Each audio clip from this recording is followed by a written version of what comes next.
puede deducir los medicamentos recomendados para la prevención y diagnóstico de la tratamiento que es el manejo de partos y trabajo de parto, asegurando de que estos sean, cuenten con un perfil adecuado farmacéutico, farmacodinámico y una buena eficacia. El caso clínico lo vamos a resolver al final, así que lo pasamos. Bueno, pasando a la prioridad de importancia del tema, vamos a abarcar El que se duerme lo voto, ¿no? a una de las patologías más importantes que vamos a definir en esta exposición, el cual vendría a ser la hemorragia Pasa postparto. una hoja con la lista, por favor. Bueno, la hemorragia obstétrica justamente ha sido una de las principales causas de muertes maternas en lo que debería ser en nuestro país. En el 2018 bajó a segundo lugar, siendo superado por lo que debería ser la preeclampsia. Y bueno, en el 2020, en el 2021 cayó al tercer lugar y finalmente siendo superada también por lo que debería ser el COVID-19 y también por la preeclampsia en el 2021. Teniendo como factores de riesgo lo que vendría a ser la hemorragia posparto, los principales vendría a ser la sobredistensión uterina, que puede ser causado por lo que vendría a ser un embarazo multifetal, el cual va a dañar lo que vendría a ser el tono uterino. También un trabajo de parto prolongado, también disfuncional. También lo que vendría a ser un parto rápido, la edad materna, cuando vendría a ser mayor a 35 años, y también miomas uterinas.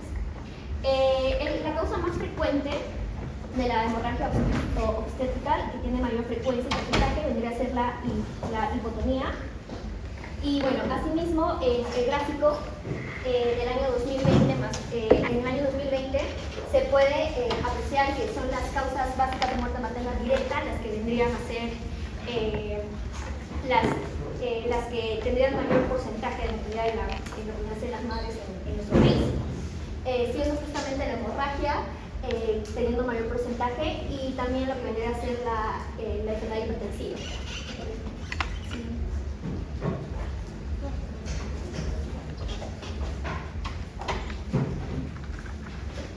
Ya, vamos a pasar al siguiente. ¿Qué va a ser los oxitocicos? Van a ser úteros estimulantes, ¿qué es lo que va a hacer? Que va a aumentar, va a activar lo que viene siendo el músculo liso para que haya un aumento de las contracciones, manteniendo su intensidad y frecuencia.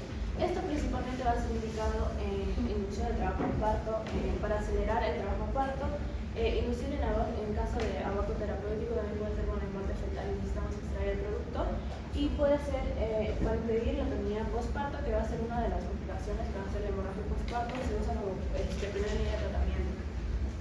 Esto va a ser más explicado en cuanto a las indicaciones. Pasamos a los que vienen a ser tocolíticos. Estos son lo contrario a los oxitocílicos, son útero inhibidores. ¿Qué quiere decir esto? Que van a relajar al músculo liso del útero. Esto va a hacer que se detengan las contracciones para prolongar el embarazo en caso de que haya un riesgo de amenaza de parto pretérmino, APP. Y una de sus indicaciones va a ser el riesgo de pérdida del bienestar fetal asociado a contracciones. Principalmente el objetivo de los tocolíticos va a ser prolongar el embarazo hasta 24 horas o 48 horas, para administrar glucócorticoides que van a ser para la maduración fetal, así como también puede ser en caso de una infección antibióticos. Ahora pasamos a la clasificación. Tenemos la clasificación de los tocolíticos, que se van a dividir en 6 grupos de fármacos, que van a ser los beta-agonistas adrenérgicos, que tenemos la ritonina, la terbutalinina, el fenoterol y la isosutina. Tenemos antagonistas de la oxitocina, que van a ser principalmente el latoziram. Después tenemos inhibidores de las prostaglandinas, que va a ser la indometacina como primera línea, que uno de sus ramos que tenemos que tener bien en cuenta es que a las 52 semanas puede cerrar el ducto arterioso y por eso está contraindicado. Tenemos lo que es el calcio, que va a ser el nisperidina y la nitazoxanina, granules de óxido nitroso como la nitaglicerina, y el sulfato de magnesio, que se usa principalmente como un neuroprotector en caso de que haya preeclampsia o eclampsia. En los citotóxicos tenemos la oxitocina como el análogo de la oxitocina, que va a ser la carbamazepina, prostaglandinas, el misoprostol, que va a actuar como la prostaglandina E1, la adenoprostona, la prostaglandina E2, y el carbopostol que actúa con la prostaglandina F2 alfa. ¿Puedes repetir lo último para que apunten mis compañeros? En ¿Dónde actúa el misoprostol? ¿En qué receptor? Actúa en el receptor de la prostaglandina E1, E2 y el carbopostol actúa en la F2 alfa. Se va a ver en el cuadrito de farmacosumétrico. Después tenemos por último los alcaloides del cornezuelo del centeno, que tenemos la ergometrina y la metilergometrina. Creo que sus compañeras ya les han pasado la imagen, pero ese cuadro está bastante didáctico, ¿no? ¿Sí? Para que no se confundan cuándo usar un oxitóxico, cuándo usar un tocolítico, ¿ok? Y me imagino que lo que va a dar su exposición, sus compañeros van a ir discerniendo, ¿ok? Cuándo se usa un fármaco y cuándo no se usa, ¿ok? Y por qué y en qué momento se usa y en qué momento no, y con qué fin está buscando, ¿ok? Porque acuérdense que el único fármaco que se usa para adelantar o para apoyar el trabajo de parto es la oxitocina. ¿Okay? Los demás son simplemente fármacos para contraer el útero como uterotónicos para evitar la hemorragia postparto. ¿Estamos? ¿Y por qué la oxitocina? Porque la oxitocina también la puedes producir tú. Pues. ¿Okay? Por cierto, ¿dónde se produce la oxitocina?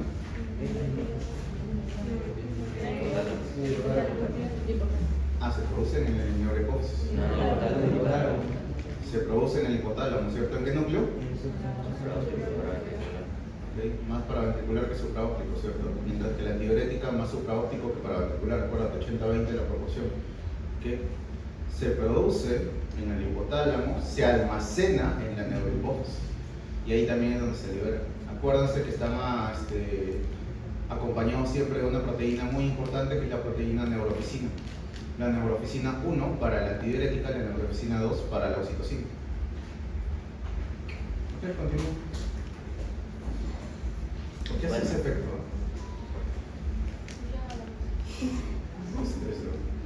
Dale. Bueno, entonces en bases fisiológicas vamos a definir primero algunos términos. El primer término que queremos definir es la gestación, que es el periodo comprendido de la fertilización del óvulo hasta el nacimiento del feto. En la parte derecha pueden ver lo que es la clasificación del parto según lo que es la edad gestacional. La edad gestacional se cuenta desde el primer día, de la última menstruación de la mujer hasta el nacimiento, y lo podemos clasificar entre... Bueno, vamos a empezar desde abajo. Entonces, de 23 a 25 semanas es grande y maduro, ya menor o igual a 28 semanas es pretérmino extremo, después tenemos de 30 a 28 semanas pretérmino severo, tenemos el pretérmino moderado de 31 a 33 semanas, el pretérmino tardío de 34 a 36 semanas, y ya de 37 a 38 semanas es el término precoz o inmaduro. El término maduro es de 39 a 41 semanas, y si ya se pasa de las 42 semanas ya es postérmino. Entonces también queremos definir lo que es aborto. El aborto es la interrupción del embarazo antes de la 20 semana de gestación o si el feto pesa menos de 500 gramos. El aborto puede ser natural o puede ser inducido.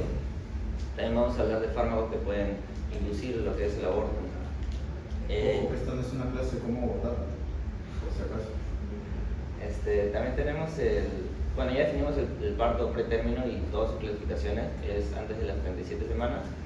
Tenemos el embarazo prolongado, que es el posttérmino, más de las 42 semanas, y hemorragia postparto, que después vamos a hablar más en detalle, en la pérdida excesiva de sangre, 500 mililitros, parto vaginal o más de 1000 mililitros en cesárea, en las primeras 24 horas después del nacimiento.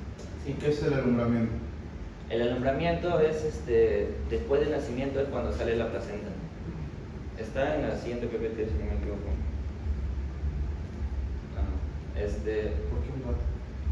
Bueno, entonces hablamos de los factores de riesgo de las dos enfermedades que vamos a tocar hoy día, de las dos patologías. Vamos a hablar de la hemorragia postparto y el parto pretérmino. Entonces, para la hemorragia postparto tenemos los factores de riesgo, que puede ser en el tejido puede haber por ejemplo una placenta acreta, que es una placenta que se agarra en vez de agarrarse el endometrio, se agarra del miometrio.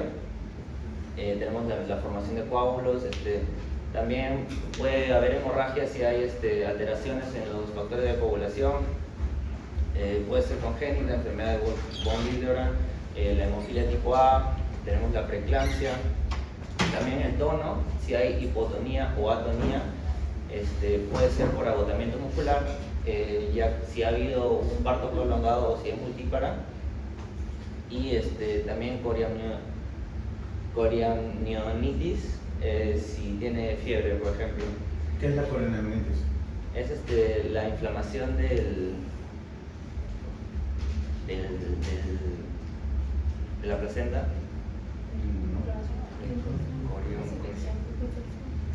No es de la placenta, es del lugar donde está la placenta. ¿Okay? Cuando las bacterias llegan a colonizar ese espacio, se llama coriamnionitis, que se presenta como una enfermedad durante la primera, es como un pico de fiebre durante la primera semana post parto. Miren, lo que tienen acá, ¿okay? Es una mnemotecnia que les va a servir a ustedes, ¿okay? Para identificar las 4 causas de hemorragia postparto. ¿Okay? Son las 4 T's. ¿Okay? La primera T, ¿okay? La más importante, la que tiene que ir arriba siempre, para que se acuerden siempre, es el tono. Si una mujer está sangrando, lo más probable es que el útero no se esté contrayendo adecuadamente. ¿Okay? ¿Cómo es esto? ¿Okay? Cuando ustedes vean en gineco, ¿okay? ¿Sí? La mujer que acaba de dar a luz, ¿sí? El útero, como ya expulsó al producto, ¿okay? ¿Qué tiene que hacer? Tiene que contraerse. ¿Pero para qué si ya no hay producto adentro? Porque ustedes se acordarán, ¿qué cosa? Que el útero, ¿cómo es la irrigación del útero? Ustedes que ya llevaron Morfo 3.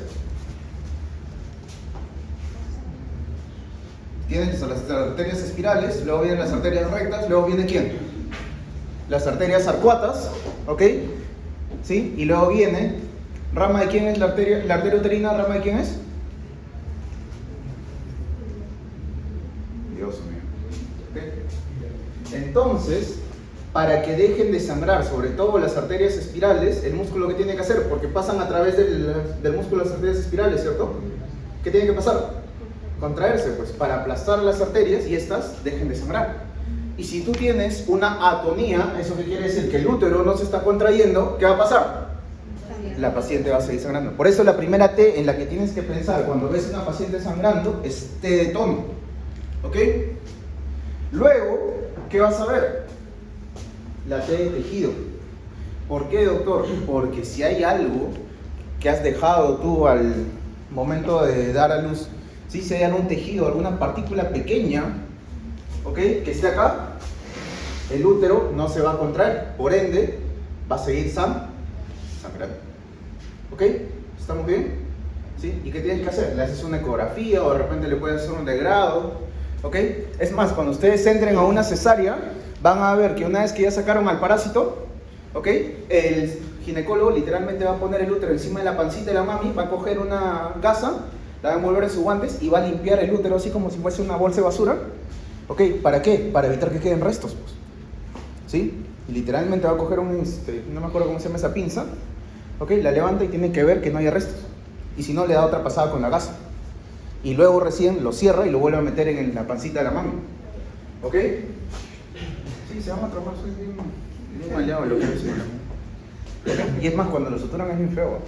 Sí, lo suturan como un saco de papas, literalmente. Total, ustedes no van a ver la cicatriz, ¿no? ¿Ok? Entonces, tenemos tono y tejido. ¿Cuál es la tercera T? Trauma. Que al momento del parto, el canal vaginal se haya desgarrado. ¿Ok? Ya sea porque tú no sabes cómo recibir un parto, ¿ok? Y has lesionado el periné, ¿ok? O el bebé de repente era muy cabezón o no has hecho la maniobra adecuada y se ha desgarrado alguna parte del útero. ¿Ok? ¿Sí? Y es por eso que a tu mamita, ¿qué le hacían? A lo que se llama la episiotomía, ¿cierto? ¿Ok? Acuérdense, ¿sí? Este es el canal vaginal, ¿ok? El canal vaginal está aquí, el ano está acá y le tienes que hacer un corte en diagonal. ¿Sí? ¿Para qué? Y tienes que proteger la parte del periné. ¿Por qué? Porque cuando viene la cabeza del bebé, ¿sí? Literalmente golpea eso y tú vas a ver que si no lo proteges, se raja. ¿Y cuál es el problema? Que acá está la salida de la vagina, acá está el ano, ¿ok? Si se raja y lesiona el esfínter anal externo, la mamá va a quedar con incontinencia fecal durante toda su vida. ¿Okay? Por eso, para que en lugar de que se rompa esta línea recta, tú la cortas acá, pues, ¿sí? Para que cuando venga el bebé impacte, como esto ya está roto, simplemente se abra un poco más. Y después de que sale el bebé, tienes que suturarlo, pues. ¿Ok? Entonces, ¿la tercera T de qué es? De trauma. Y aún así quieren ser mamás, pues. ¿Ok? Y la última T, trombina, que también se le dice la T de trastornos de la coagulación. ¿Eso qué quiere decir? Problemas. ¿Qué problemas puede tener el paciente en cuanto a coagulación? Paciente que sea hemofílica, ¿okay? Paciente que tenga factor de 5 Leiden, ¿okay? O pacientes que tengan síndrome de Herd. Me imagino que eres tan bueno que lo tienes que diagnosticar antes de, igual que la preeclampsia. Pero la coagulación intravascular diseminada, ¿okay? O cualquier otro trastorno de coagulación que se pueda presentar concomitantemente por el embarazo que la mamá ya haya tenido antes y no se haya diagnosticado, puede generar que la mamá siga sangrando. ¿Está muy bien? Y nosotros cuando usamos uterotónicos, ¿para qué vamos a usarlo? Para esta tesis, ¿verdad? Pero de nada te va a servir que le des 10 ampollas de oxitocina si no has considerado o has descartado las otras tesis. Porque tú solo estás atacando una de las 4, ¿cierto? ¿Okay? Entonces, ¿la primera T de qué es? Tono. La segunda, tejido. Tercera, trauma. Y la última, y ojo, se diagnostican en ese orden, ¿ah? Porque si es que tú quieres decir, no, la paciente tiene un trastorno de coagulación, vamos a esperar su examen 2 horas. Esto va a hacer que toda la sangre se vacíe, ¿okay? En menos de 1 hora. ¿Okay? Ustedes van a ver cuando estén solos en sus serums, para que no les pase como a mí, ¿okay? Que la sangre sale así, a chorros. ¿Okay? Es más, en ese momento, como yo no tenía ya se me había acabado la oxitocina y el útero seguía sangrando, ¿okay? Tuve que hacer es ponerme guantes estériles, gasas estériles y meter mi mano acá, embadurnado de ácido tranexámico, ¿okay? Y literalmente me fui así hasta el hospital, pero sobrevivió la paciente, ¿no? No creo que ¿has visto cómo es la cabeza del bebé? La cabeza del bebé tiene que medir aproximadamente 10 a 12 centímetros. Mi puño en ese momento no hace nada. ¿Okay? ¿Cuál es lo ideal? Si es que no tienes nada de esto, ¿sí? En tu puesto de salud debería haber un balón, ¿sí? Que hace lo mismo. Lo envuelves de gasas, pones el balón y lo inflas. Y eso debería presionar, ¿para qué? Para de alguna manera hacer compresión sobre las arterias espirales. Pero si no tienes que ingeniártelas. Porque existe algo bastante importante. ¿Sabes por qué te enseñan tanto sobre esto? Porque la mortalidad materna y la mortalidad infantil son ¿qué cosa? Un indicador de pobreza a nivel mundial.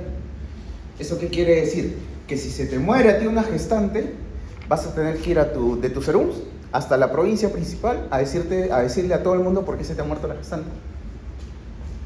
¿Sí? Acuérdate, en el serum no se te puede morir ni un chibolo, ¿ok? Menor de 5 años, ni un chibolo, menos un chibolo recién nacido del primer mes, ni una gestante. ¿De verdad? ¿No? ¿Sí? ¿Y por qué? Porque es un indicador de pobreza, pues. ¿Ok? El chibolo puede nacer, ¿ok? Y puede su papá ganar 100 soles mensuales, pero eso no lo reporta a nivel mundial el Perú, pues. En cambio, si se muere un chibolo o una mamita, ¿ok? Sí, es un indicador de pobreza mundial. Y es por eso que todos los países hacen bastantes esfuerzos en evitar esto. Y es por eso que inclusive en el hospital vas a ver que hay clave roja, clave azul y clave amarilla. La clave roja es para sangrado, para hemorragia. La clave azul para preeclampsia. Y la clave amarilla para infecciones. Para lo que estábamos conversando hace un momento de coronavirus, por ejemplo. ¿Ok? ¿Hasta aquí está muy bien entonces? Sigo pensando en por qué tienes un gato ahí, pero... Dale. Bueno, en los factores de riesgo de parto pretérmino, la mayoría se basa en lo que es la sobredistensión del útero y también la debilitación del cuello uterino.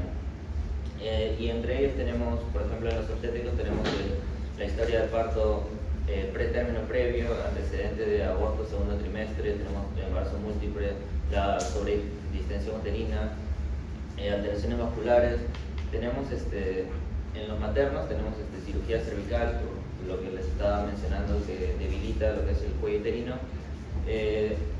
alguna anomalía uterina congénita, dilatación cervical.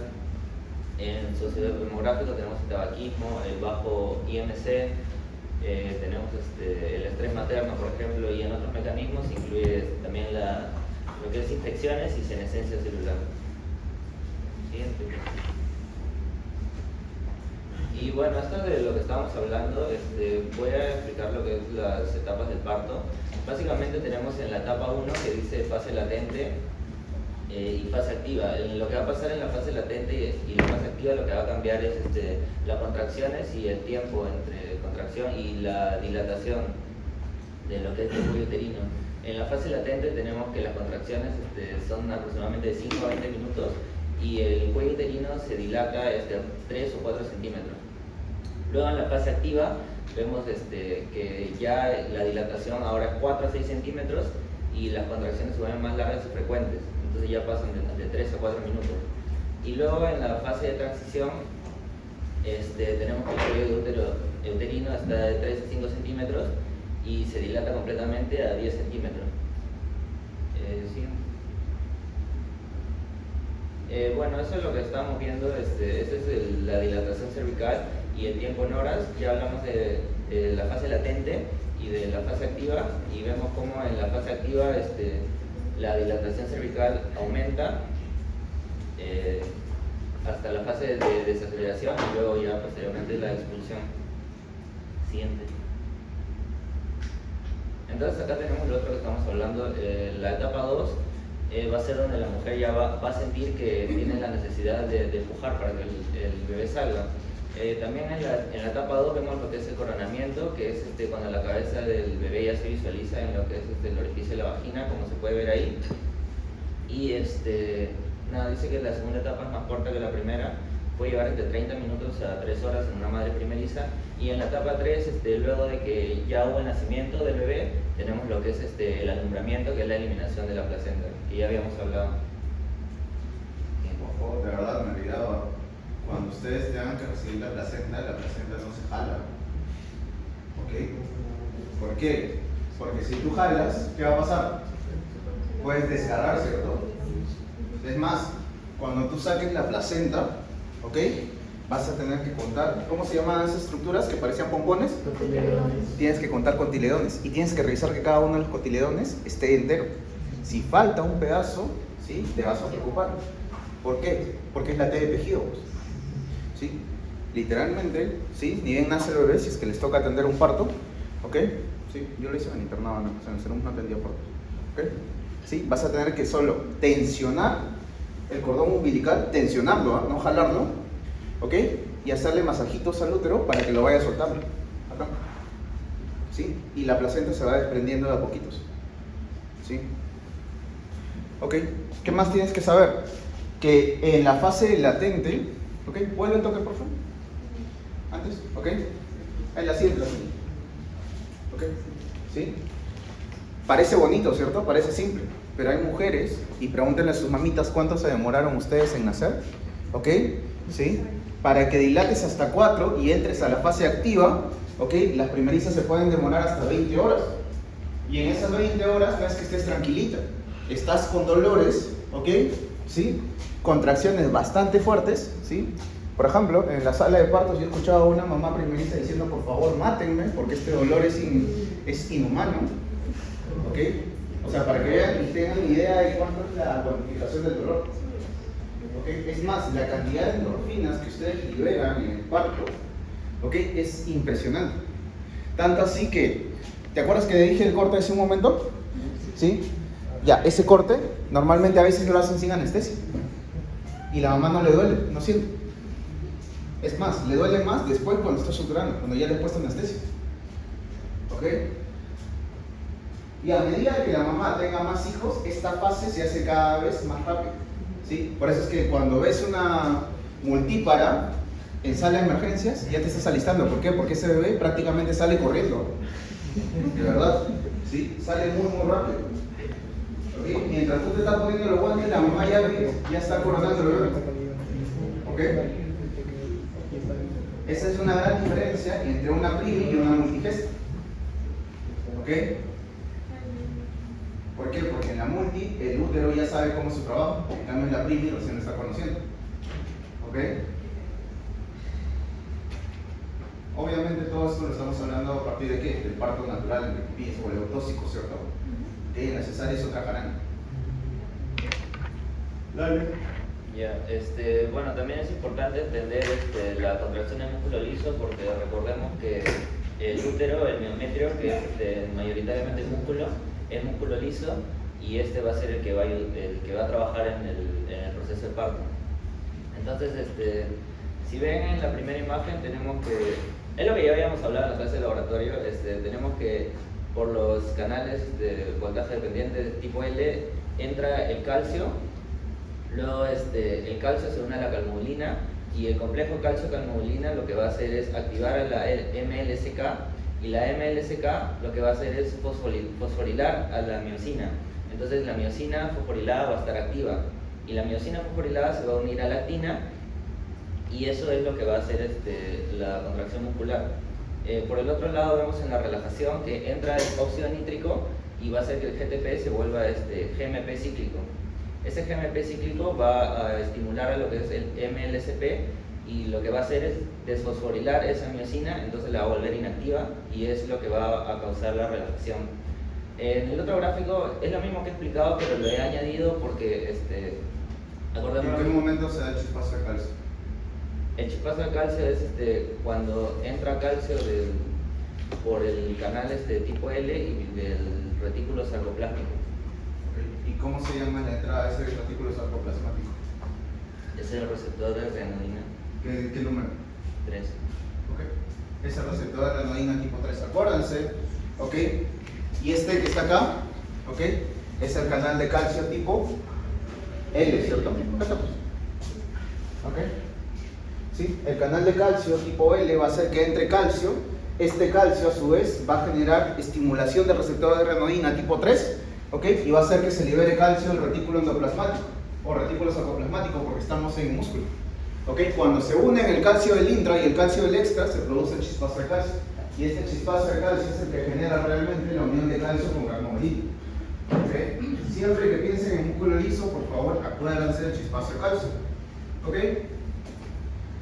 Y en la parte de la contracción tenemos una enzima muy importante. ¿Cómo se llama? ¿Cómo se llama una enzima que rompe el ATP? ¿Cómo creen que se llama? ATP, mientras que en la relajación tenemos una una proteína que sintetiza ATP. ¿Cómo se llama? ATP sintasa. La fosfatasa hace que te hueles esto que está acá. Y si tienes ADP y fósforo, lo vas a juntar, ¿cierto? ¿Cómo se llama esa enzima? ATP sintetasa. Entonces, la ATP sintetasa es importante cuando en la relajación, al igual que quién, que la fosfatasa. Mientras que las otras son más importantes en la contracción. ¿Ok? Dale.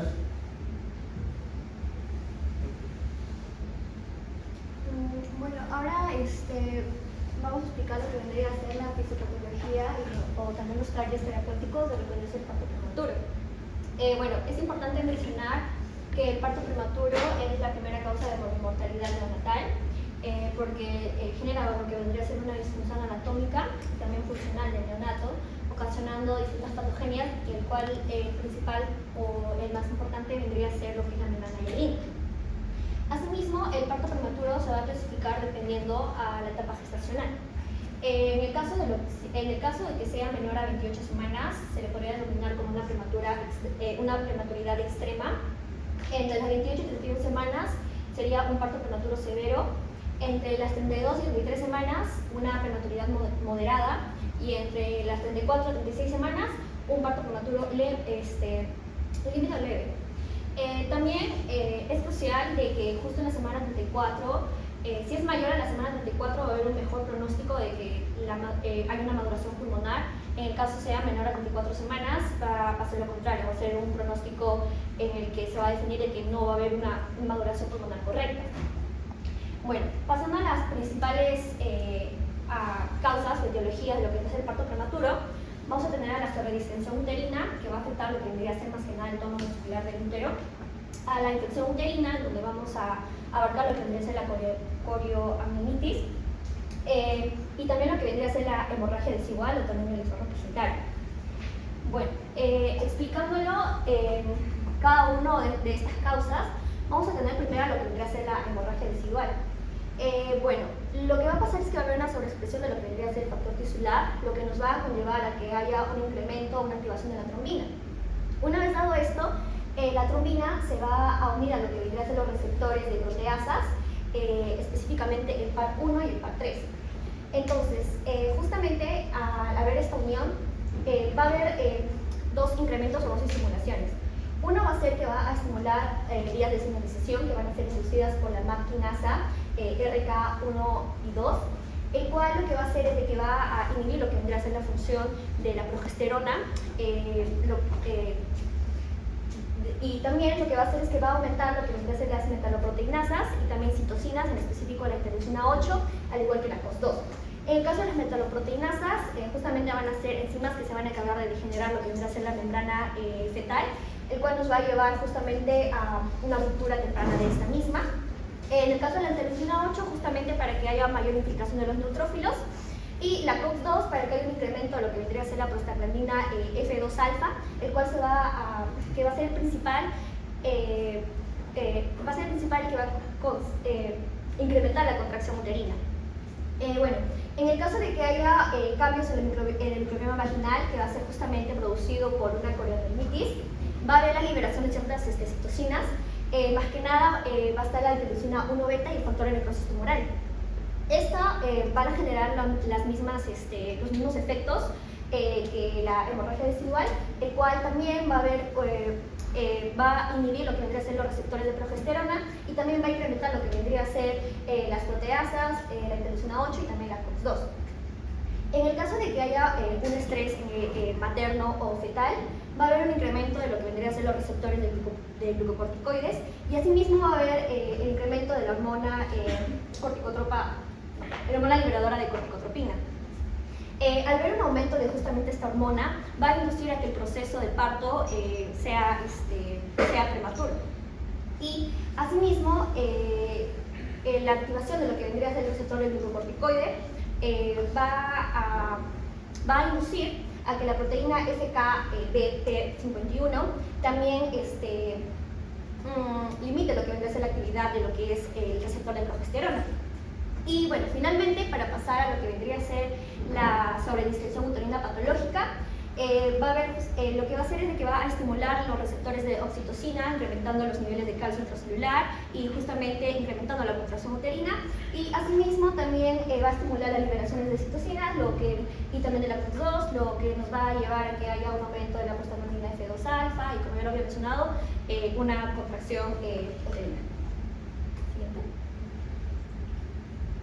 Bueno, hablando de los mecanismos de acción de los fármacos, como ya lo había mencionado mi compañero, vamos a tener justamente los canales de calcio, los tipo L y también los tipo T. Estos justamente van a permitir el ingreso de calcio y también por el receptor de citocina que va a estar acoplado a proteína GQ, va a activar lo que va a ser el IP3 y este a su vez también va a liberar lo que va a ser el calcio del retículo sarcoplástico. Y de esta forma el calcio pues, se va a unir a lo que va a ser la cammodulina para poder fosforilizar lo que va a ser la miosina y así se lleve la contracción. Entonces, los fármacos más que nada de primera línea van a ser los bloqueadores canales de calcio, que tenemos como ejemplo el fiptino. También tenemos al sulfato de magnesio, que se va a encargar de inhibir los canales de calcio de tipo T, perdón. Estos van a ser más neuroprotectores. Y en el caso de los antagonistas de los receptores de citocina, y también a los inhibidores de lo que vendría a ser la ciclooxigenasa 2, justamente para que no haya una liberación de la prostaglandina F2 alfa.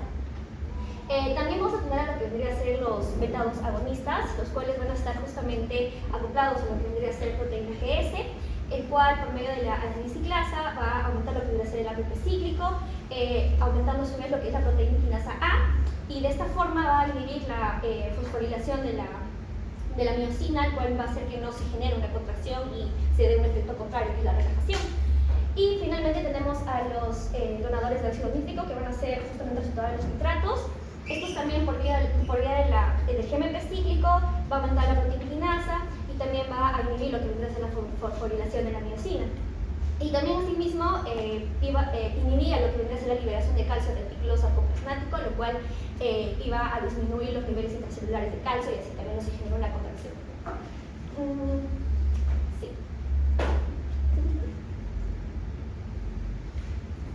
Bueno, en indicaciones de los tocolíticos, si tenemos una gestante en riesgo de parto pretérmino, lo primero que vamos a hacer es indicar progesterona vaginal. Luego vamos a ver si tiene una rotura prematura de membrana y si sí la tiene, entonces lo que se va a hacer es brindar antibióticos, eritromicina, y luego bueno, ahí menciono algunos diagnósticos de laboratorio que se sugieren. ¿Has leído algo sobre el test del helecho? ¿No? Bueno, búscalo en Google, por favor. Pon test del helecho. Ah, sí, Sí, sí, sí. Imágenes. Gineco.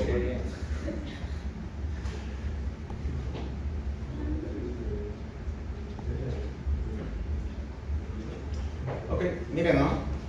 Si es que ustedes tienen dudas, si es que ha habido o no ruptura prematura de membrana, porque la mamá no te sabe decir, ¿ok? O porque en verdad no, el caso clínico no te lo confirma, vas a coger un poco de líquido de la mamá, vas a dejar que se seque y lo vas a llevar al microscopio. Y mira, ¿cómo se forma? ¿Ok? Como si fuese un helecho. ¿Sí? Si es que la prueba del helecho o el test del helecho es positivo, quiere decir que se ha habido ruptura prematura de membranas. ¿Ok? Y ahorita tu compañero nos va a decir qué es lo que pasa cuando hay ruptura prematura de membranas o si no hay ruptura prematura de membranas. Porque si hay ruptura de membranas se tiene que hacer antibiótico terapia, ¿cierto? Sí. ¿Ok? Y es fácil, ¿eh? Ni siquiera necesitan ningún solvente ni nada. Solo cogen una gotita y lo ponen en un portaláminas, en un portafolio. Bueno, entonces, si tiene ruptura por la izquierda, si tiene ruptura de membrana, Dale entonces... un poco porque no se repite. Y va bajando igualmente.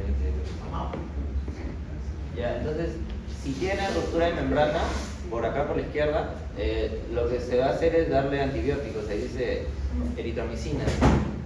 Y si no tiene, luego vamos a evaluar si tiene síntomas de labor del parto pretérmino. Si tiene, lo que vamos a hacer es medir la longitud cervical. Y si no tiene, vamos a continuar el tratamiento con progesterona. Entonces, siguiendo que sí tiene síntomas de labor pretérmino, vamos a medir. Ahí dice principalmente mayor a 30 milímetros o menor a 30 milímetros. Si es menor a 30 milímetros, dice realizar o considerar, entonces es similar.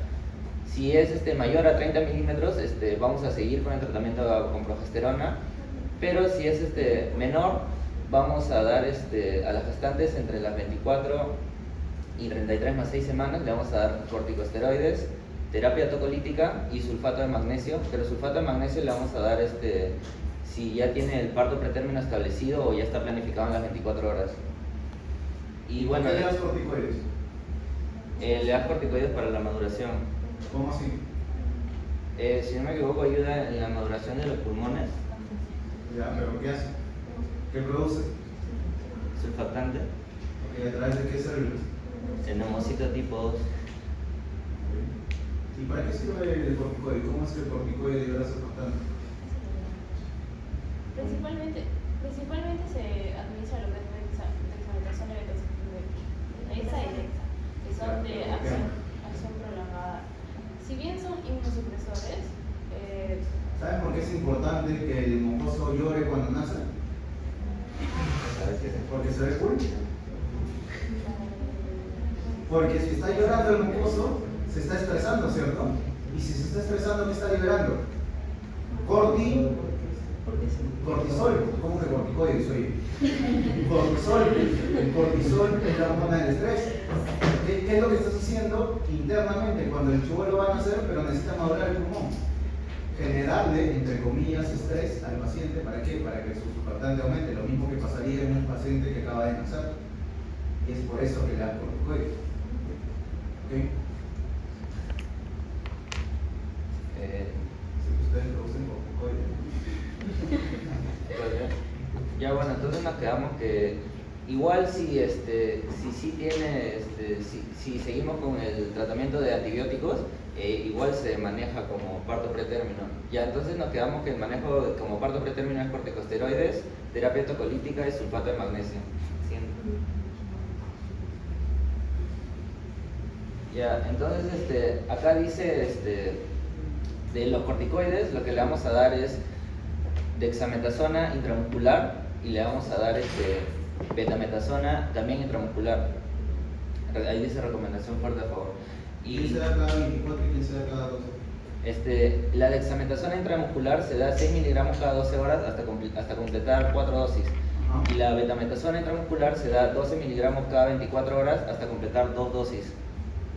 Luego, hablando del sulfato de magnesio, ya habíamos dicho que el sulfato de magnesio se da cuando el labor del parto pretérmino ya está establecido o se ha planificado en las 24 horas. Y el sulfato de magnesio se da vía endovenosa. Espérate. En tocolíticos, habíamos hablado de terapia tocolítica, lo que vamos a dar es bloqueadores de canales de calcio. Esos van a ser nuestros agentes tocolíticos de primera elección. Y el bloqueador de canal de calcio va a ser el nifedipino. Dice que también si después de 48 horas de terapia tocolítica, dice no indicar terapia de sulfato de magnesio, antagonista de citosina. Dice que se puede considerar lo que es la terapia tocolítica de mantenimiento con progesterona vía vaginal. Entonces, se da bloqueadores de calcio nifedipino y después de 48 horas de terapia tocolítica se puede considerar mantenimiento con progesterona vía vaginal. ¿Sí? Bueno, ahora vamos a hablar sobre la farmacocinética de los agonistas beta-adrenérgicos. Tenemos a la ricotrina, a terbutalina, isosuprina y también al fenoterol. Presten atención porque yo no les voy a preguntar en el examen sobre salbutamol, fenoterol o terbutalina, sino los otros que son beta-2 agonistas específicos para el útero. Bueno, en el caso de la ricotrina, la vía de administración va a ser tanto intravenosa como vía oral, con una biodisponibilidad de 100% en el caso de intravenosa y también un 30% en el caso de vía oral. La terbutalina también es de vía oral y también parenteral, con una biodisponibilidad de 10 a 15% en ayunas. La isosuprina también se puede administrar por vía oral y intravenosa y también por vía intramuscular. Y finalmente el fenoterol por vía oral con una biodisponibilidad del 60% y también se puede administrar por vía intravenosa. En el caso de distribución, va a tener una unión de proteínas a proteínas plasmáticas del 32% con un tiempo máximo de 1 hora y también va a atravesar, todos estos fármacos van a poder atravesar lo que vendrá a ser la barrera placentaria. En el caso del metabolismo de la ritodrina, va a pasar por el primer paso hepático, para la redundancia, y también va a generar lo que dicen metabolitos inactivos. En el caso de la terbutalina, también su metabolismo va a ser hepático y gastrointestinal por conjugación a ácido sulfúrico. En el caso de la isosuprina, también pasa por el primer paso hepático y no se van a formar metabolitos activos. Y finalmente el fenoterol va a dar el primer paso dando lugar al sulfato fenólico y tampoco se van a formar lo que son los metabolitos activos. La excreción más que nada va a ser renal con mayor porcentaje y en algunos casos también va a ser hepático biliar y también excretado por la leche materna. En el caso de los antagonistas de los receptores de oxitocina, vamos a tener el lactosibam. Su vía de administración va a ser intravenosa con una biodisponibilidad del 100%, unión a proteínas plasmáticas con el de 6 a 48%, y también va a poder atravesar la barrera placentaria y también pasa por el plasma de la leche materna. Su metabolismo va a ser hepático, también su excreción más que nada va a ser tanto renal, hepático biliar y también por la leche materna. Hablando de inhibidores de síntesis de prostaglandina. Solo era la indometacina, porque los demás se supone que ya lo han visto en años, ¿no? Siguiente. Ah, La vía de administración va a ser oral, biodisponibilidad del 90%, también va a tener una unidad de proteína plasmática del 90%, va a poder atravesar también la barrera placentaria, también se va a metabolizar en el hígado y más que nada se va a excretar en la orina y un 33% en las heces. Bueno, bloqueadores de calcio, ya habíamos mencionado al nifedipino. El nifedipino se absorbe completamente vía oral y tenemos que se absorbe de un 45 a 68%. La nicardipina igual puede ser vía oral o intravenosa, pero en intravenosa se absorbe 35% y vía oral se reduce con los alimentos, la absorción. En nifedipina tenemos la unión de proteínas plasmáticas, es del 92 al 98%, la vida media es 2 horas, tenemos que el metabolismo es principalmente hepático con el citocromo P3A4. La nicardipina, su metabolismo es también hepático, se forman metabolitos inactivos y la excreción de ambos, el primero del nifedipino es renal 60-80%, biliar 20-40% y el tiempo de vida media es 2 horas. En nicardipina es renal 60%, es biliar 35% y el tiempo de vida media es 8.6 horas. El donante del óxido nítrico tenemos la nitroglicerina, que puede ser administrada vía oral, vía tópica e intravenosa. Su vida media es de 2.6. La unión de proteínas plasmáticas 60%, su metabolismo es hepático, casi al 100% en el citocromo 2.6 2.6 por minuto. Vida. ¿Así se dice el tiempo de vida media? Vida media,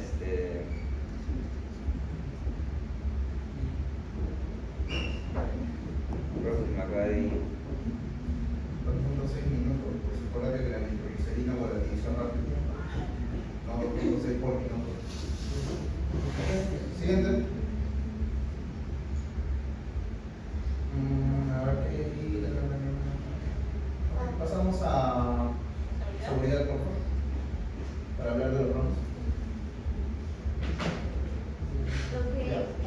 Seguridad en los agonistas beta-adrenérgicos. En la ritonina, los RAMs va a ser la taquicardia, la hipotensión, palpitaciones, disnea, dolor de pecho, también va a generar edema pulmonar y también hiperglucemia. En deltalina también va a generar taquicardia, un flúor auricular, isquemia, edema pulmonar, insuficiencia cardíaca congestiva, hipoglicemia, también es hipopercimiante y también hipoinsulinismo. Bueno, la isosuprina también va a ser hipotensor, también va a generar arritmias, náuseas y vómitos y también los edemas pulmonares. El fenoterol, bueno, pueden presentarse ligeros temblores en los dedos justamente al final de lo que es el tratamiento, también sensación de inquietud, palpitaciones y cefaleas. Bueno, las contraindicaciones o precauciones de la ritodrina va a ser las enfermedades cardíacas, hipertiroidismo, infección intrauterino, eclampsia y preeclampsia que sean graves. La tebutalina, en el caso de las cardiopatías isquémicas severas o también cardiopatías hipertróficas, también lo que interesa es la preeclampsia, la eclampsia y también hemorragia preparto. En el caso de la isosuprina, también contraindicaciones, interesa los trastornos cardíacos, el hipertiroidismo materno, arritmias, insuficiencia cardíaca, coriomielitis, eclampsia, preeclampsia severa y la hipertensión pulmonar. Finalmente, el fenoterol también genera hipersensibilidad a los beta simpáticos miméticos y también enfermedades cardíacas y el síndrome de Wolff-Parkinson-White. Bueno, todos los fármacos no van a estar recomendados durante la lactancia y finalmente las interacciones, en el caso de la ritodrina, no se debe administrar junto con vitamina D, calcio o que sean inhibidores de la prostaglandina sintetasa. La tebutalina, en el caso de lo que vendría a ser que tiene que prestar atención en pacientes que reciban diuréticos, anestésicos y también antidepresivos tricíclicos. La isosuprina vendría a ser con los beta-bloqueantes no selectivos y también los diuréticos. Y finalmente, fenoterol con la nicotina y bloqueadores beta-adrenérgicos. beta-adrenérgicos.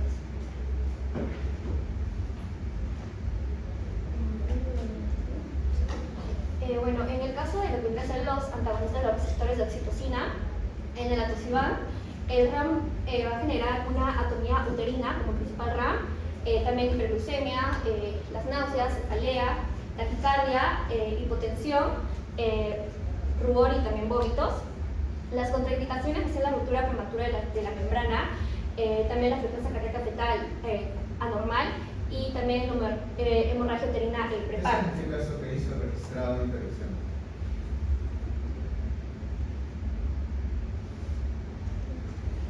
¿Disculpe, doctor?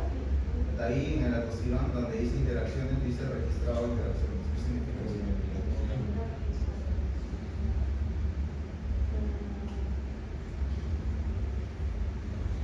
¿Significa que recién han hecho las diapos?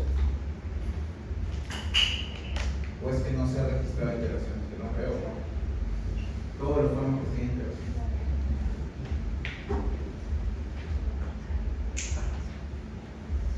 Una cosa es que el atosiban sea el fármaco que menos interacciones tenga, y es por eso que es el más recomendado, sobre todo, por ejemplo, en embarazos múltiples o embarazos gemelares. ¿Ok? Y otra cosa es que me pongas eso que está ahí. ¿Ok? Jalón de orejas para todo el grupo. ¿Ok? En embarazos múltiples, como por ejemplo el gemelar, cuando hay mucha distensión del útero, sí, el atosiban es uno de los más recomendados. Es más, los europeos usan más atosiban que otra cosa. A todo esto, ¿han presentado alguna guía o algo de cómo se usan estos fármacos? ¿Les han enseñado a sus compañeros cómo se usan los fármacos procolíticos? Ibas bien cuando me explicaste lo de la ruptura prematura de membrana. Ya, pero si tienes una gestante que no tiene ruptura prematura de membrana, si tiene 28 semanas, ¿qué fármaco le das y por qué? Sí expliqué, ahí decía cuando sí tenía y cuando no tenía. Vuelven, para que mis compañeros lo vean. A ver, explícale a tus compañeros eso. Porque solo mencionaste la progesterona intravaginal. ¿Por dónde? Ya, acá es si sí tiene. Ya, por eso te estoy dando un caso clínico. Te estoy dando una gestante que no tiene patologías, tiene 28 semanas, no tiene ruptura prematura de membranas, ¿ok? Y tiene dinámico uterino. ¿Qué le hace? Usando tu algoritmo. Si necesitas algún dato más, me lo preguntas. No, igual dicen que de primera línea se usen los corticosteroides y el tocolítico se usa el... ¿Lo vas a madurar de frente al paciente? No. 28 semanas le das a corticoides.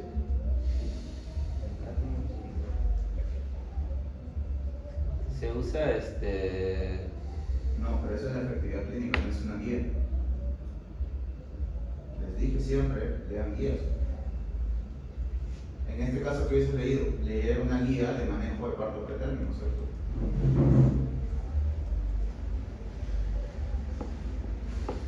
Como ustedes tengo el sábado laboratorio, ¿no? Sí. Okay. El sábado vamos a ver procolíticos, ¿no? Hacemos oxitocicos. Porque ese algoritmo no nos define nada. Ni siquiera ustedes como expositores me han podido responder qué harían con esta paciente.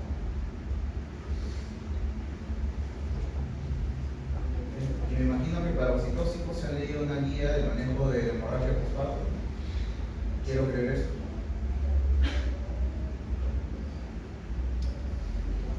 Sí, una guía de hemorragia postparto. Siguiente.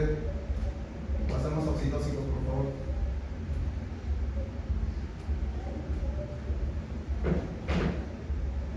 ¿Eficacia de tocolíticos? ¿Algo? Después pasamos a oxitóxicos primero. Quiero revisar qué tal es la eficacia de oxitóxicos.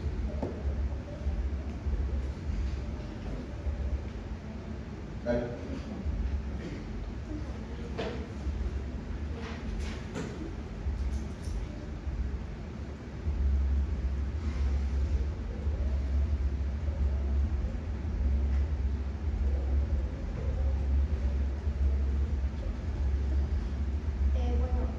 Ahora vamos a explicar la fisiopatología de lo que viene a ser las hemorragias postparto.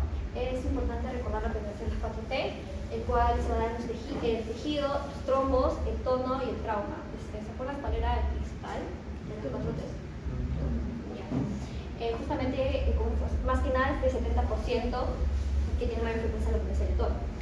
En el caso del tejido, bueno, se requiere de que tiene que haber un desprendimiento y una expulsión total de lo que vendría a ser la placenta para que así pueda permitir las contracciones en la cavidad uterina.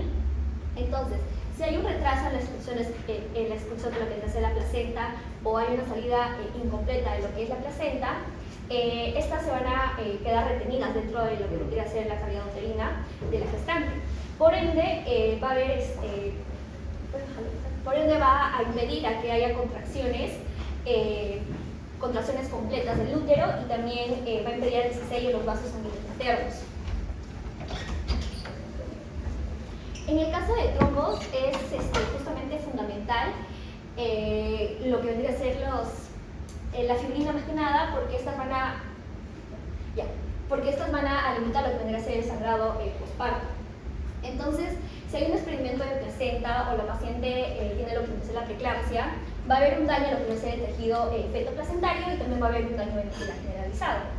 En el caso del daño endotelial generalizado, ambas nos van a llevar a que va a haber una exposición excesiva de lo que vendría a ser el factor tisular o también de los factores procoagulantes del subendotelio.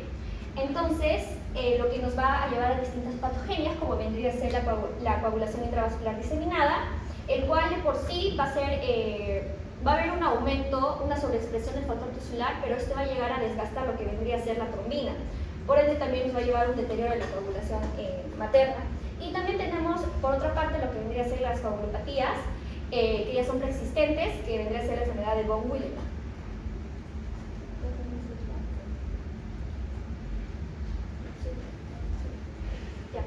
En el caso del tono, el suministro de la sangre a la placenta va a pasar a través del miometrio y normalmente se excluye cuando las fibras musculares uterinas se encuentran después del parto. Entonces esto se puede ver alterado por un embarazo múltiple, por polidramios, también por macrosomía. Asimismo, la aplicación de anestésico general a la madre durante el parto y también por un parto prolongado o también que sea un parto muy rápido. En el caso de lo que es un embarazo múltiple, los polidramios y también la macrosomía, el útero se va a sobreextender y bueno, esto va a hacer que se debilite en lo que vendría a ser el músculo uterino. En el caso del anestésico, si es aplicado durante el parto, esto va a mantener o va a persistir lo que vendría a ser la relajación del músculo liso, del útero. Y bueno, finalmente lo que vendría a ser el parto prolongado, también parto muy rápido, esto va a sobrecargar lo que vendría a ser el músculo uterino, ocasionando lo que vendría a ser las fatigas. Y finalmente lo que vendría a ser el trauma, esto más que nada es un riesgo principal de lo que vendría a ser los traumas, es el uso de instrumentos durante el parto. Y bueno, también se puede dar por la desproporción cefalopélvica, cabeza hombro-fetal, que sea más ancho y esto a su vez va a dañar lo que vendría a ser el canal del parto. Y también mujeres que ya previamente han tenido cesárea, lo cual va a aumentar más el riesgo de traumas.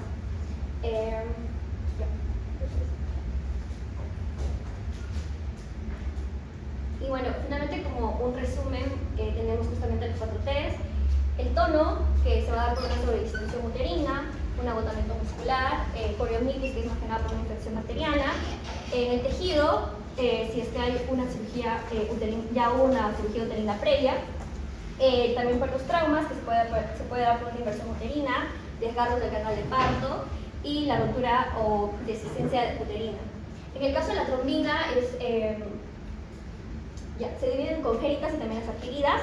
Las adquiridas son, por ejemplo, la hipertensión durante la etapa gestacional y la preeclampsia, el cual va a dañar lo que vendría a ser el endotelio de los vasos y va a expresar lo que vendría a ser el factor tisular. Y las congénitas, como tendremos la hemofilia tipo A y también la enfermedad de von Willebrand.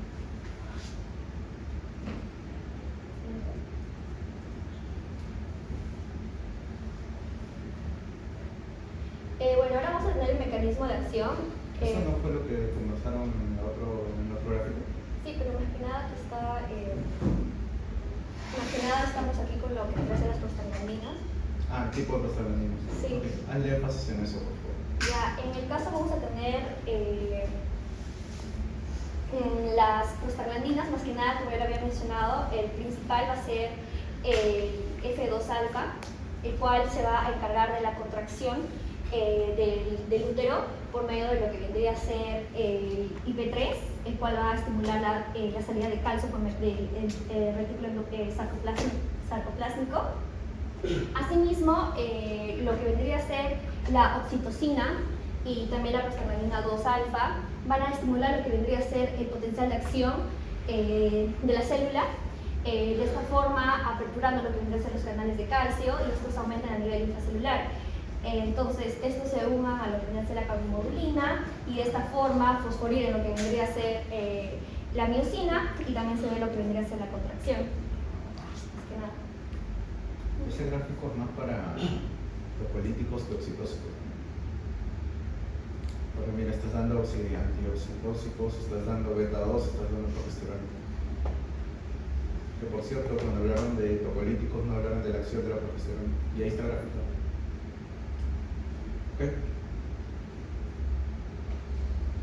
Y bueno, en indicaciones, luego en el manejo activo del tercer, de la parte 3 del parto de que habíamos hablado, dice que se le da oxitocina 10 unidades internacionales o de 5 a 10 intravenosa o 10 intramuscular. No, pon ya, y luego no antes de que salga el bebé, y lo que había mencionado el profesor de controlar el cordón cuando salga y masajes uterinos. Y luego vamos a ver las 4T. Como había mencionado el profesor, lo que nos va a ayudar los oxitóxicos va a ser con el tono, ya que como ven con el trauma, el tejido y la trombina son otros manejos. Y si nos enfocamos en el tono, tenemos la oxitocina, que se Antes da... de que continúes, ojo, no se vayan a confundir. Miren, ¿no? Sube todo, por favor. Esa dosis de oxitocina se da como preventivo antes de... ¿sí? El único fármaco que se da cuando el parásito está dentro es la oxitocina. ¿Sí? Los demás que has visto o que va a hablar tu compañero es cuando ya el chibolo ha salido y tu mamita sigue sangrando. ¿Estamos? Entonces, ¿cuál es la dosis que se da dentro del útero? Perdón, que se da cuando el parásito está dentro. ¿Qué dice ahí? 10 unidades internacionales, ¿cuándo? ¿Cuándo es? ¿Endovenoso o intramuscular? Intramuscular. ¿Y la otra? Sube. De 5 a 10 endovenoso. Pero obviamente si estás en una sala de parto, la gestante ya debe tener su día, ¿cierto? Así que no se te va a ocurrir darle intramuscular y esperar hasta que haga efecto. Salvo esas 10 intramusculares, ¿cuándo son? Si es que tienes el útero, por ejemplo, la cesárea, ¿se acuerdan que les dije que lo sacan? Sí, lo ponen acá en tu pancita. Ahí puedes coger y le puedes inyectar oxitocina directamente. ¿Ok? Continúa. Ahora sí, si es que mi mamita está sangrando y yo ya averigüé que es por tono, ¿ok? ¿Cómo la voy a tratar? Baja, por favor. Tienes 4 opciones, ¿cierto? ¿Qué le puedes dar? ¿Qué dice? A ver, oxitocina, de primera línea es la oxitocina y de segunda línea tenemos al carbaprost, tenemos a la metergina y el misoprostol. Pero mira, la dosis que das de oxitocina no es de 10. Ya inicias con una dosis de ataque. ¿Cuánto dice la dosis? 20 a 40. ¿Ok? Y ahí ya estás hablando de endovenoso, no estás hablando de intramuscular. ¿Ok? ¿Cómo lo vas a dar? Acuérdate, le das en un suero salino. ¿Eso qué quiere decir? Coges tu suero de 1 litro, ¿ok? Y tú vas a decir lo que le vas a dar. Si le das 20 o le das 40, dependiendo del tono del útero. ¿Ok? Y lo vas a pasar, mira, esto es bastante importante. Le pasas primero medio litro, ¿ok? En los primeros 10 minutos. Y luego, lo que queda, ¿cuánto te va a quedar? Medio litro, ¿cierto? 250 en 1 hora y los otros 250 en otra hora. ¿Ok? No es que le metas los 20 de porrazo, ¿eh? No te pases. ¿Ok? Generas demasiados ramos con la oxitocina. ¿Ok? Continúo. Y Bueno, después de tratar lo que es la 4T, tenemos, si ya es severa, ya mencioné... No, continúa con el fármaco, todavía no hemos terminado. Ah, ya. ¿Cómo se da carbopros? Mejor pon la tabla que habla tiene los fármacos ahí. Ya. Ya, bueno, ahí dice, de primera línea tenemos la oxitocina, ya habíamos mencionado prevención, es 10 unidades internacionales intramuscular o de 5 a 10 unidades internacionales intravenosas, y ya para tratamiento es de 20 a 40 unidades internacionales en 1 litro, se da medio litro en 10 minutos y después 250 mililitros por hora. En el examen te puedo preguntar cómo se da la oxitocina, porque eso es importante que lo recuerdes. Y de ahí, de segunda línea ya tenemos el Carbapros, que es un análogo de prostaglandina F2 alfa, que habíamos mencionado, igual 250 microgramos intramuscular, o en el miometrio ya cada 15 a 90 minutos por una dosis total de 2 miligramos.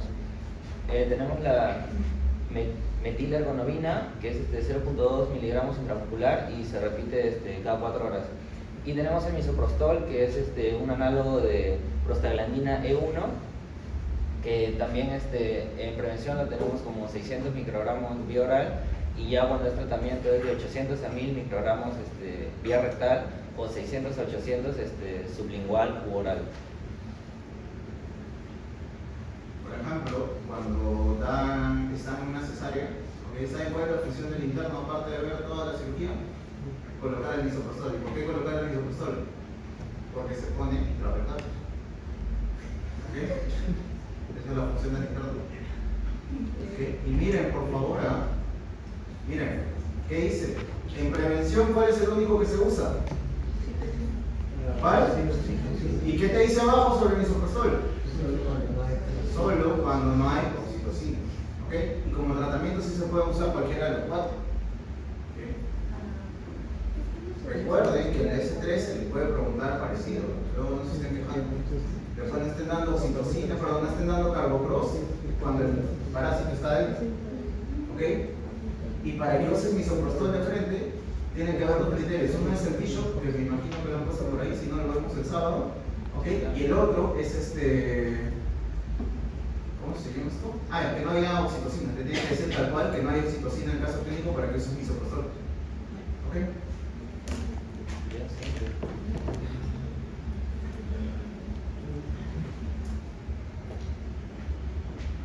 Eso cuando me manden el diapo corregida lo cambian ya. Porque esa diapo, las dos que hemos usado son para tocolíticos, no para oxitóxicos. En oxitóxicos hay un cuadro que está en blanco y negro literalmente, ¿sí? Donde están todos los targets. ¿Ok? Y creo que es el tercero o cuarto que sale en Google, de izquierda a derecha. Sí. Eso es lo malo de tener memoria idéntica. Ya, bueno, primero vamos a hablar del puntaje de Bishop. Del puntaje de Bishop vamos a tener en cuenta primero lo que es la dilatación. Como vemos, cada parámetro tiene un puntaje del 0 al 3 y después lo vamos a sumar.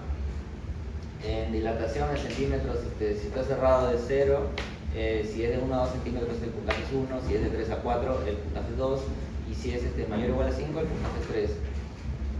En borramiento igual, si es de 0 a 30% es 0, si es de 40 a 50% es 1, si es de 60 a 70% es 2 y si es mayor o igual a 80 ya es 3. En la altura de la presentación tenemos menos 3 es 0, menos 2 es 1, menos 1 sería 2 puntos y más 1 más 2, 3 puntos. En altura de presentación leí que se toma como referencia lo que es la espina isquiática, que es sería, como ven ahí dice menos 3, menos 2, menos 1, y a la altura del 0 del menos 1 estaría la espina isquiática, y si está en menos 3 es que está muy arriba, y si está en más 1, más 2 es que está ya en una posición más baja. Permíteme un toque. Mira, les voy a explicar el Bishop de la manera más didáctica posible. ¿Ok? En una mujer que no está en gestación, ¿cómo está su útero? ¿Ustedes que han llevado a nada? No puedes verte cómo está tu útero, así que no puedes. ¿Cómo está tu útero? ¿Ok? Si esta es la vagina, tu útero está así, apuntando al mismo lado, ¿no? ¿Cierto? Está posterior. ¿Ok? ¿Está dilatado tu útero? ¿No? ¿Cierto? Acuérdate que cuando vas a ovular, ¿sí? Se abre más o menos hasta 0.5 centímetros. Pero ¿sabes para qué? Para liberar ¿qué cosa? La menstruación, pues. ¿O por dónde crees que sale tu menstruación? ¿Por qué hueco? ¿Ok? Tiene que dilatarse un poco para que salga la menstruación, ¿cierto? ¿Ok? En algunos casos puede llegar hasta 1,5 centímetros, 2 centímetros. ¿Ok? Entonces, tu útero, ¿ok? Imagínate que este es el cuello de tu útero. Para que esa luz, ¿qué tiene que hacer? ¿Alinearse con quién? Con la vagina, ¿cierto? Entonces, si es que el útero está en esta posición, ¿qué quiere decir? ¿Que ya está listo o no está listo para dar a luz? Está listo, ¿cierto? Entonces va a tener más puntaje. ¿Dónde está? Acá. Posición del cervix. Si la posición está anterior, esta es tu vagina. Posterior, medio anterior, ¿cierto? Si el útero ya se ha colocado así, le hace máximo puntaje. ¿Ok? Mira. ¿Qué más tienes que tener? Consistencia del cervix. Sí, acuérdate que tu cervix normalmente, ¿qué consistencia tiene? ¿Ok? Debe tener, tóquense la nariz. ¿Ok? Más o menos esa consistencia debe tener el cervix. ¿Ok? Y a medida que se va a ir acercando el feto y estimulando todo lo que ha generado, todo lo que ha realizado su compañera, ¿qué va a pasar? Ese útero se va a volver cada vez más blando. Pues. ¿Ok? ¿Y qué es el borramiento? El borramiento, ¿ok? El borramiento es esto que está acá. ¿Sí? Miren, ¿ah? ¿Ok? Tu útero tiene como una tapita, ¿cierto? Y acá está el huequito del cervix. ¿Ok? Esto se va a ir borrando.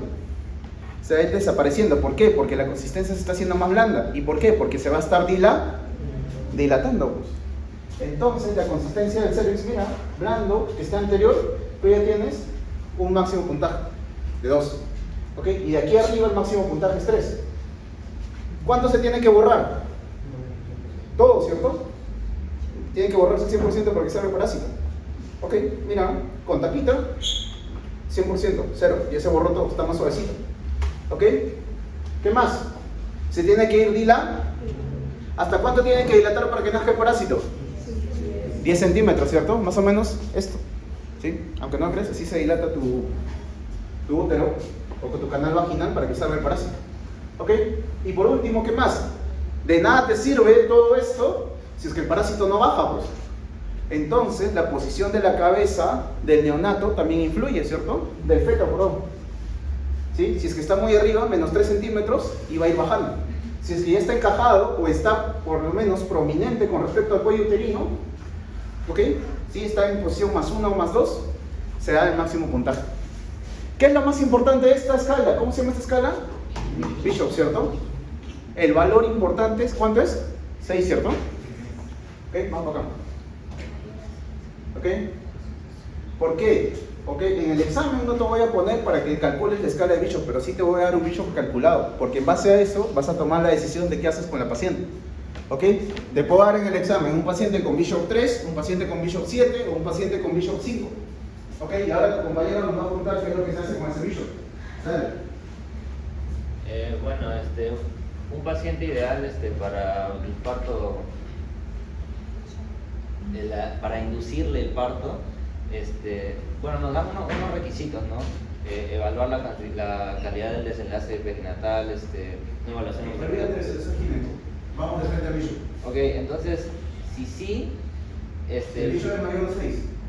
Si el Bishop es... Ojo, que ustedes sabrán por su clase de matemática que mayor a 6 a partir de cuánto es. Sí. O sea, si te viene un Bishop de 6, miren, después no me están reclamando. Porque si tu Bishop es menos de 6, ¿qué tienes que usar? ¿Qué tienes que hacer? Ese cuello lo tienes que madurar. ¿Y cómo se madura el cuello? Con misoprostol. ¿Pero misoprostol dónde? Misoprostol intravaginal. ¿Ok? ¿Y cómo se da? 50 microgramos cada 4 horas. ¿Ok? O si es que usas la tableta, porque no tienes otra presentación, ¿ok? Le pones la tableta de 200 de frente, cerca en el útero. ¿Ok? ¿Sí? Entonces quiere decir que vas a coger tu manito, ¿ok? Tienes que meter, ¿sí? Con tu dedo más grande hasta el fondo, porque tiene que tocar el cuello uterino, ¿Ok? ¿Sí? Entonces le das 200 de misoprostol, ¿cierto? Pero si tu bicho es más de 7, ¿qué haces? Oxitocina. ¿Ok? Continúa. Ya, entonces, si el Bishop es mayor a 6, lo que le vamos a dar es oxitocina, le vamos a dar 2 miliunidades por minuto y duplicar 20 o 30 minutos hasta un máximo de 20 a 40 miliunidades por litro por minuto. Y si el Bishop es menor a 6, entonces vamos a inducirlo con misoprostol 50 microgramos cada 4 horas. Y si se usa la tableta de 200 gramos, se corta en 4 partes para tener los 50 microgramos. Se recomienda el uso de óvulos de liberación controlada. Igual en ambos casos vamos a tener un registro cardiotocográfico continuo. ¿Y por qué tenemos que hacer eso? Porque tenemos que ver, acuérdense que las contracciones del útero, ¿a quién pueden estresar? Corazón. A la mamá, al feto, ¿cierto? ¿Ok? Entonces tienes que ver que el bebé no esté haciendo sufrimiento fetal. ¿Sí? Porque esas contracciones, si tú no las controlas, pueden estresar al bebé y pueden generar aceleraciones o desaceleraciones de su corazoncito. Y eso es una prueba de bienestar fetal. Entonces, si tú encuentras pérdida del bienestar fetal independientemente del estadio en el que esté, la indicación es cesárea. ¿Ok? Dale.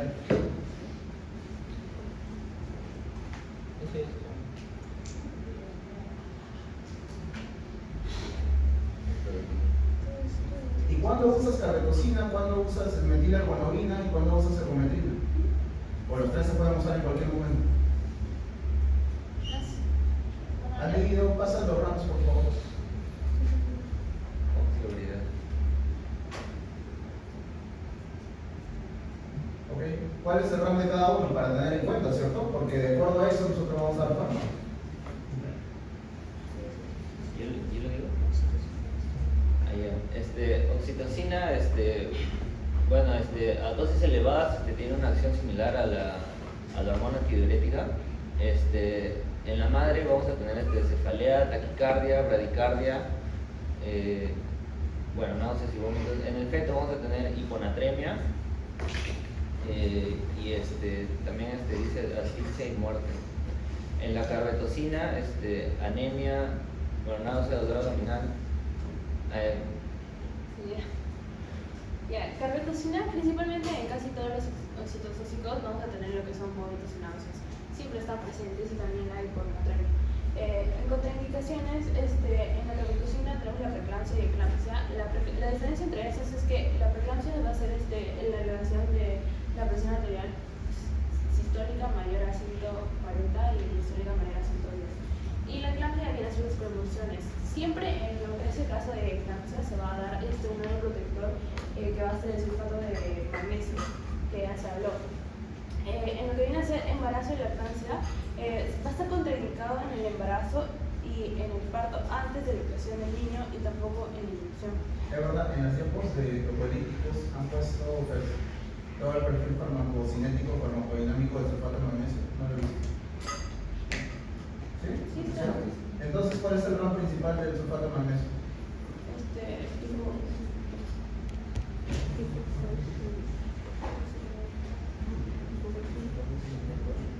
No recuerdo haber visto magnesio. Sí está. ¿Por qué no me responde cuál es su rol principal? No te se lo voy a decir por Lo has nada. puesto, pero no lo he leído.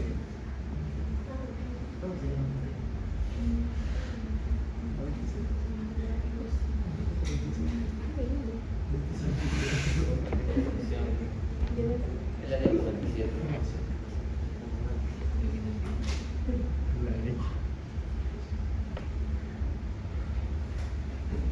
Ya. ¿Y cuál es su rol más frecuente? La hipotensión por vasodilatación periférica. No. Debilidad.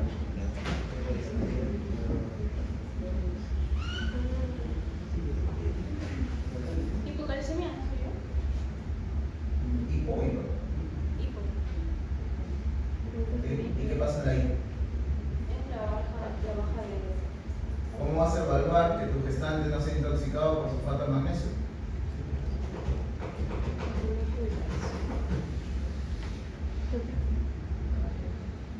hay hiporreflexia. Pues. ¿Y la hiporreflexia es característica de quién? ¿De la hipo o de la hipercalcemia? Ah, la hipocalcemia, súper. ¿Eso le están enseñando en Mojo 3? ¿Que la hipocalcemia genera hiporreflexia? ¿Así les han dicho? Dios mío. Ya, el sábado lo vemos, ¿no? Quiero cargar ahí.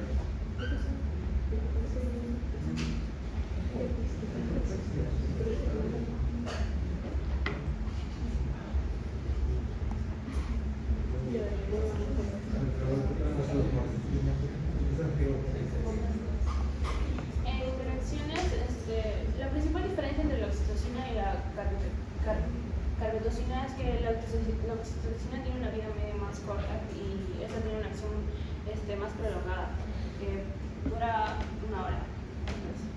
Y en interacciones con la oxitocina se va a potencializar la acción, lo cual puede ser generar contracción tetónica. En antihipertensivos puede alterar su eficacia y en anticoagulantes puede disminuir su efecto. Con diuréticos puede causar daño renal.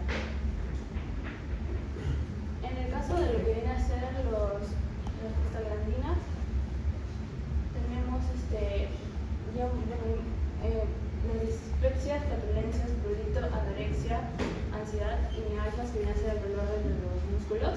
Los efectos adversos raros entre los más frecuentes pueden generar edema, diaforesis, arritmias y anemia, trombocitopenia y neuropatías. Está contraindicado en enfermedad cerebrovascular, en epilepsia, en lo que viene a ser enfermedades coronarias del corazón. ¿Puedo poner anemia? O sea, si te inyectas al paciente, ahí en el momento le generas anemia. No. Entonces, Sería a largo plazo. tendría que ser a largo plazo, ¿cierto? Sí. ¿Y tú vas a usar el fármaco a largo plazo? No. Entonces, Bueno.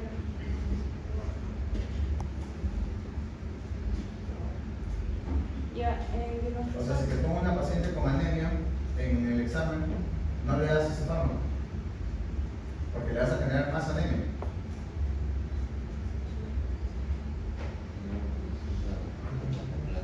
La anemia que tiene ese paciente sería un problema agudo o crónico. ¿De qué dependería eso? ¿Cómo se sabe cuando una anemia es aguda o crónica? ¿Por qué?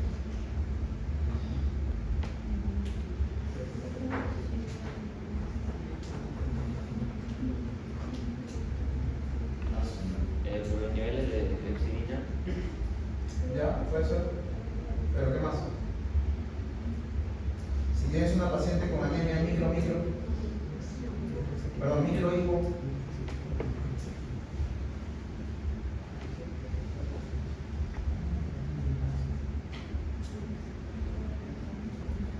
¿conmigo hacen hematínicos? Creo que sí, ¿no? El sábado. Espero que puedan responder esas preguntas a los expositores hematínicos. ¿Ok? Siguiente. Bueno, lo que viene a ser el carbón 2 pueden ser diarrea, náuseas con menor frecuencia de dolor abdominal, broncoespasmos, escalofríos, edemas. En lo que viene a ser no está contraindicado en historial necesario, cirugía mayor uterina, enfermedad cardíaca, pulmonar y hepática y también me parece enfermedad renal, enfermedad vascular y preeclampsia. En precauciones siempre hay que tener en cuenta lo que viene a ser asma, glaucoma, gestación múltiple y hipertensión pediátrica. En el embarazo solo está indicado en caso de aborto retenido y mala diagnóstico. En lactancia se debe usar el uso porque se avisa que citas pasa la leche materna. Y en interacciones, pues ya sabemos que la oxitocina va a aumentar el su potencial de acción.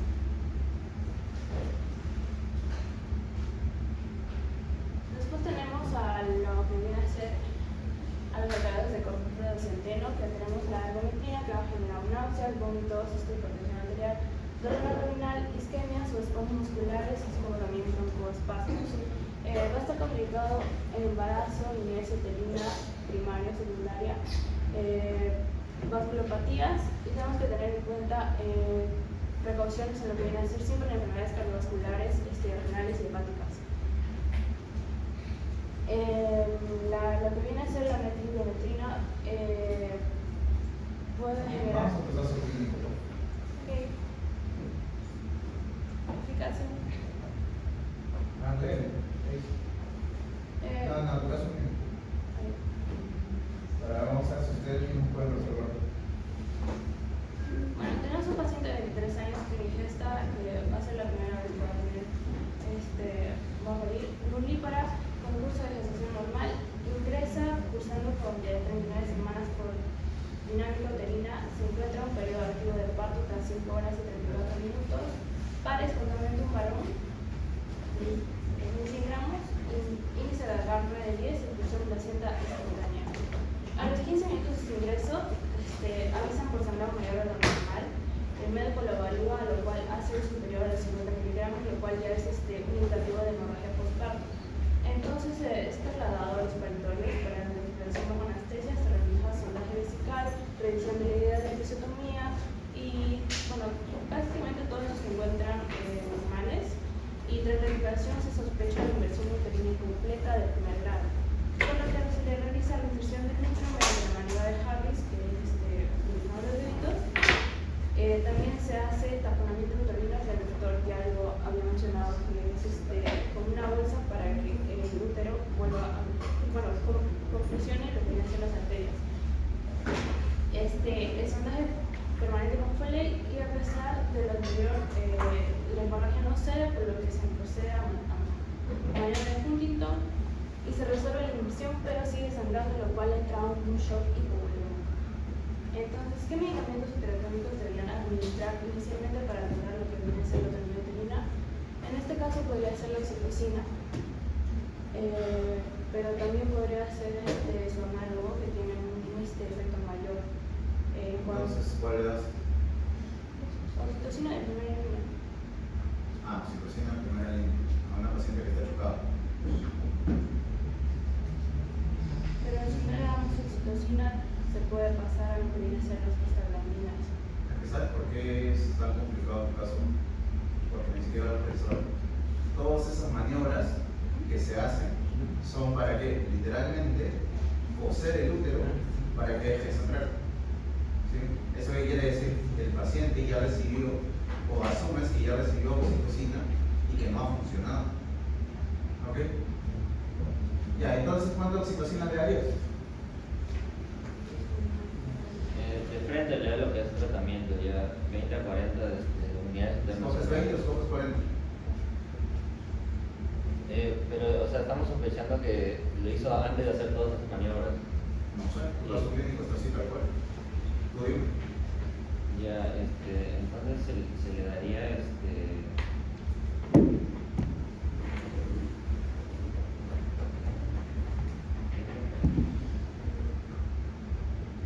¿Cuál es tu segunda pregunta? ¿Qué dice? ¿Qué otros fármacos podrían utilizarse si la oxitocina no es efectiva para controlar la uterina? ¿Ya qué otro fármaco usarías? En el caso de prostaglandinas se podría hacer el carbus. Ya, y si no tienes carbopros, ¿puedes dar misoprostol? ¿Y por qué le das y por qué no le das? Podría usar todo lo que viene a ser prostaglandinas. Todo lo metemos de una vez. No. Sí. Entonces, ¿qué le damos? el misoprostol se da si no está disponible la oxitocina. No, esto es. O sea, ustedes solitos se han metido en un hueco porque acaban de hablar de shock. Porque en todo su algoritmo no habían hablado de shock. En shock el manejo es totalmente distinto. ¿Y qué dicen? ¿La tercera? En el caso de, tratamiento farmacológico adicional antes de transcurrir a intervenciones quirúrgicas, que fue lo que mencionó, que se usaría el ácido transámico, que es un antifibrinolytico. El ácido tranexámico en una paciente con hemorragia postparto tiene limitadas implicaciones, ¿no? Y peor todavía, si el paciente está en shock, le generas un CID y la matas a la paciente. Ok. El sábado que hagamos oxitóxicos citocolíticos, vamos a ver las 2 guías vigentes sobre esto, digamos. Ok, listo, nos vemos la siguiente semana.